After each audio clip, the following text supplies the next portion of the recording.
Hi, my name is Jeff Paul, CEO and owner of QC Orthodontic Lab.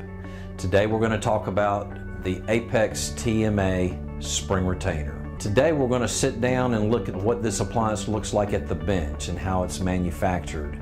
By you as a lab owner or technician, how it can benefit you and your doctors. It's easy to construct from start to finish. The benefits are magnificent. The results are great. Let's move to the bench now and take a look at how easy it is to make this appliance. One of the things in starting the fabrication process is the resetting of the teeth. As you can see, the misaligned teeth, the incisor wedge. For the QC department that checks this when it goes out the door, it's very important that we give them an impression of the misaligned teeth. So what we're going to do is we're going to lay this here and we're going to heat this up. And you can see the wax as it softens. And what we're going to do is we're going to get an impression of those teeth from cuspid to cuspid.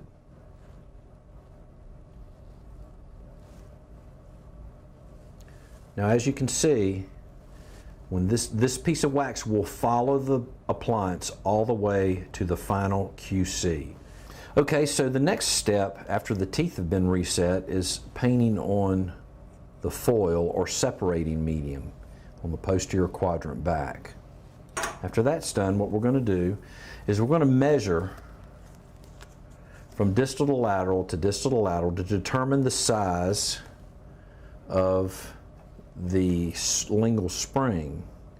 So when you got a flexible bowler gauge type measure and stick here, and you can see that comes up to 22 millimeters from the distal to distal. After we've determined the distance between distal to lateral, which is 22 millimeters, the kit has 3 pieces in it. So we'll pull one of these sizes out, and you can see the spring, the flatness of it, which is contoured to the lingual of the tooth, and then the contoured bends to give the flexibility. All right, so what we're going to do here now, I'm going to flip this over and I'm going to look at it from this direction. And I'm going to start the contouring process to get it on the lingual of these teeth. Now we're making this Apex TMA spring retainer on the lower, but we also fabricate them for the maxillary arch as well. Little small bends are enough to get it started. And remember now, the TMA wire is totally different. For the technicians out there that are only using stainless steel in most of their appliances, TMA has a rebound like no other wire.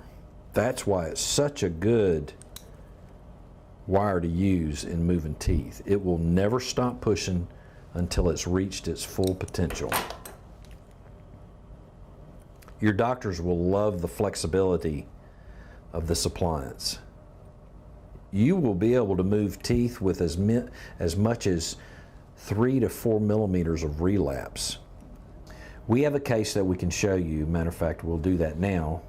This doctor here did a case for a patient in Georgia with 3.5 millimeters of relapse. With our traditional spring retainer, that's unheard of. This appliance is great for relapse cases. So I'm going to get this close as I can. Then what I'm going to do is I'm going to go ahead and add the occlusal rest. See how easy that is? So now what I'm going to do is I'm going to bend the occlusal rest. This is a piece of 040.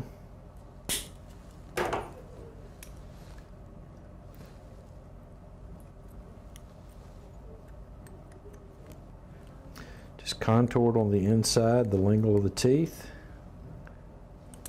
Those of you that are experienced technicians or have done the traditional spring retainers where acrylic is touching the teeth have seen this before, like your super modified pluses.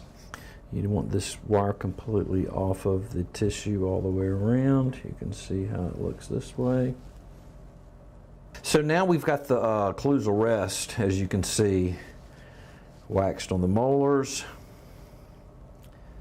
The wires are away from the teeth, all the way around, nothing touching, because you want the acrylic to flow all the way around the wires. Now I'm going to get these wires moved over on top of the occlusal rest. Use that as your guideline for moving towards the posterior. What I'm going to do is go ahead and put a little foot in here so it doesn't spin around in the acrylic.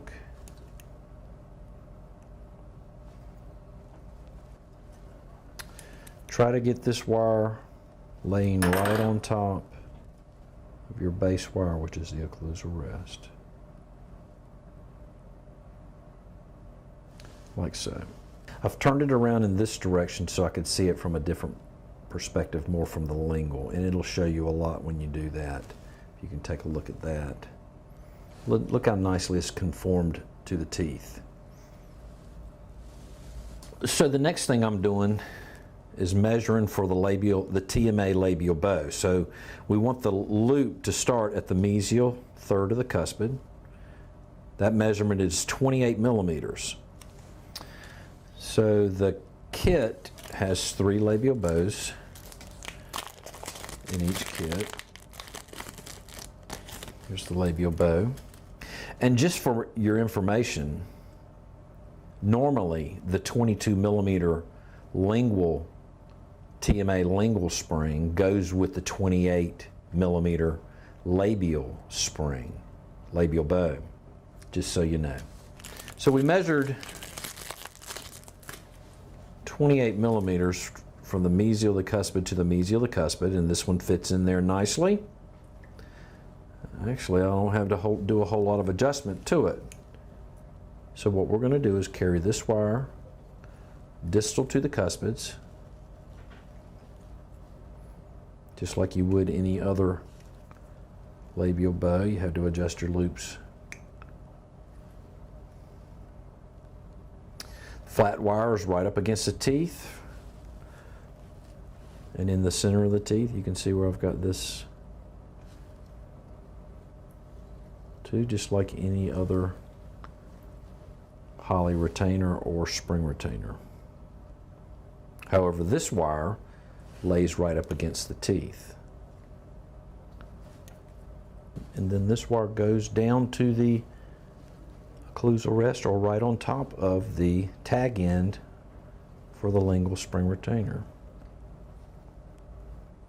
You're going to make a foot in the end of it, just a little one.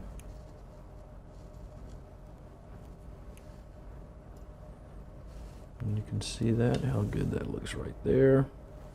Okay, so after we've gotten the labial bow waxed into place, we have to add some retention.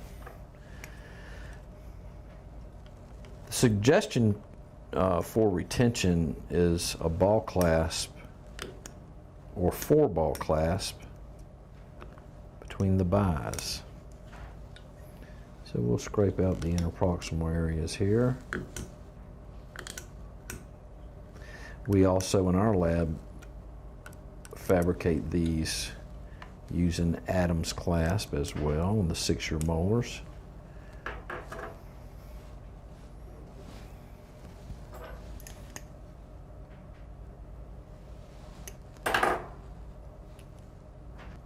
And then you'll just bend these feet over down to the tag ends.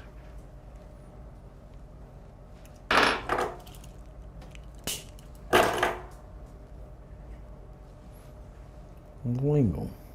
And as you can see, this ball clasp comes right down to the tag end from the labial bow. Ball clasp will be placed on the other side. Your doctor will recommend on different scenarios when it comes to retention. 2 ball clasp here with this amount of movement, which is probably a 1/2 millimeter of rotation,